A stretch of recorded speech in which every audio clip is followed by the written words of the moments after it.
I really feel for people who find something that they love and put in the time to be excellent at it. And when I was a kid, I knew that I wanted to do something where I felt that level of pride and accomplishment. I wanted to do something good for people and for the planet. I grew up in Haida Gwaii, and we lived in a camp in a place called Sewell Inlet without TV, without the internet, with just a radio and really just one phone. And then moved to Ladysmith and was just amazed. I had this really fast introduction to paved roads and to a lot of people around, and all these new introductions to technology. I think I come from a generation, from a time and a place where I really understand the difference between what it is to have this kind of access at your fingertips and what it's like not to have that.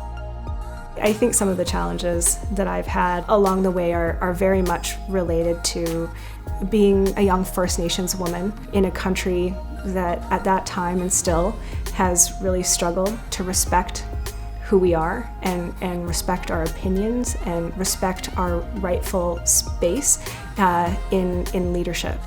And so for me, it has been an uphill battle all the way along, and it has not been obvious.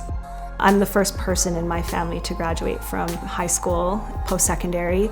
So my journey academically was a really lonely, really challenging one because I didn't have a lot of folks there to talk to and to help to guide me.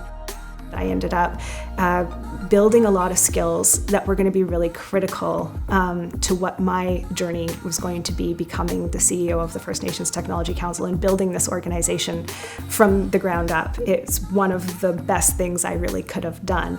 And SFU played such a pivotal role. It was a huge part of becoming the professional, the person I am, and SFU stayed a really central part of my community moving forward. And I think as a First Nations woman, and I think as many Indigenous peoples who participate at SFU know that there is an openness, there's an intention, and there are resources being put toward trying to find a better way forward in decolonizing the education process and ensuring that our time spent in the university is of value, not just through those constructs, but I think more importantly, as humans that are trying to do good work that have different perspectives on what that means.